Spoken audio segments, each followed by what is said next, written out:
নারী নির্যাতনের কথা আপনারা যেটা বলেছেন যে কমেনি, নারী নির্যাতন হয়তো সভ্যতার প্রথম দিন থেকেই in any form one or any form হয়তো ছিল। নারী নির্যাতনের ধরন পাল্টিয়েছে, সেটার অত্যাচারের ফর্ম বিভিন্ন রকম হয়েছে, কিন্তু নারী নির্যাতন যে এবলিশ করা সেটা হয়তো আমরা এই মুহূর্তে চিন্তা করতে পারবো না।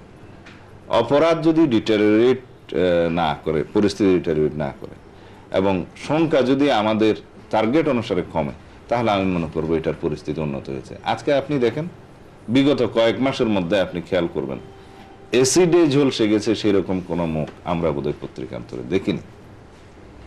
এটা নারী নির্যাতন তো এসিড দিয়েও অনেক সময় এসিডে ঝলসে তো করা হয়েছে। আর নারী নির্যাতনের অনেকগুলো কারণ আছে আমাদের এখানে। বাল্য বিবাহের মাধ্যমে, অনেক সময় যৌতুকের কারণে, অনেক সময় ধর্ষণের মাধ্যমে বিভিন্নভাবে হয়ে থাকে। এই রেটগুলো বর্তমান সরকারের সময় আমি বলবো যে পরিমাণে গ্রাজুয়ালি কমে আসছে, এটা একটু উল্লেখ করার মতো, যেহেতু এই আইনগুলোর আধুনিকায়ন করা হয়েছে এবং প্রয়োগ হচ্ছে। বিশেষ করে পার্বত্য চট্টগ্রামের ব্যাপারে বলেছেন, মহাল চুরির কথা বলেছেন। দু একটি বিচ্ছিন্ন ঘটনা পার্বত্য চট্টগ্রাম সংক্রান্ত পুরা পার্বত্য ইস্যুকে জাজ করার জন্য যথেষ্ট নয়। পার্বত্য চট্টগ্রামের যে অবস্থা আজকে সৃষ্টি হয়েছে তার জন্ম হয়েছিল বহু বছর আগে। তখন থেকে এই পর্যন্ত এই পার্বত্য চট্টগ্রাম ইস্যুটাকে রাইটলি অ্যাটেন্ড করা হয়েছে কিনা সেটাই হচ্ছে আমাদের বক্তব্য। যদি পার্বত্য চট্টগ্রামের মূল সমস্যাকে আমরা বেশ কয়েকটি সরকার পর পর অ্যাটেন্ড করতে পারতাম, পার্বত্য চট্টগ্রামের লোকজনগুলো যদি নিজেকে বাঙালি না হয়ে বাংলাদেশি হতে পারত। আমরা অনেকেই বলেছিলাম বাঙালি হতে তাদেরকে, আমাদের সেটা ইতিহাসের দিকে আমি যাব না। যেদিন থেকে সমগ্র দেশের মানুষকে বাংলাদেশি পরিচয়ে নিয়ে আসা হলো জাতীয়তাবাদের মধ্যে, সেখানেই কিন্তু পার্বত্য চট্টগ্রামের এই ইস্যুর সমাধানটা পাওয়া যেত। এই পার্বত্য চট্টগ্রামের ইস্যুটিকে জ্যান্ত রাখার জন্য সীমান্তবর্তী বিভিন্ন এলাকায় ক্যাম্প সৃষ্টি করে বাংলাদেশের পরিস্থিতি অস্থিতিশীল রাখার জন্য অনেকভাবে চেষ্টা করা হয়েছে, যার জন্য এককভাবে কোনো সরকার বা এককভাবে কোনো সরকারের সময়কে দায়ী করতে পারবেন না।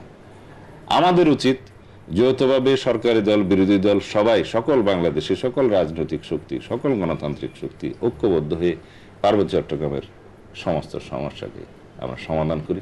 দেশের জন্য আমরা স্থিতিশীল পরিস্থিতি আমরা উপহার। আমি শেষ করি রে, কারণ আপনি এতগুলো ইস্যু আপনার বক্তব্যে নিয়ে আসেন, আমি খুব সংক্ষিপ্তভাবে বলতে গেলেও অনেক সময় লাগে।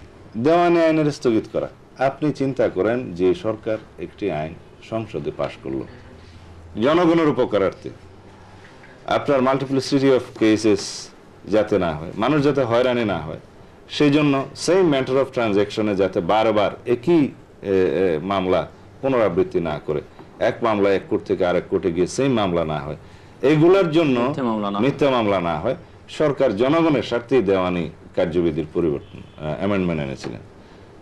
কতটা গণতান্ত্রিক বোধ থাকলে সরকার সংসদের বাইরেও আইনজীবীদের বক্তব্য এবং প্রতিবাদ শুনে সেটা অ্যামেন্ডমেন্ট করার জন্য উদ্যোগ নেন, আপনার তো সেটা স্বাগতম জানানো উচিত।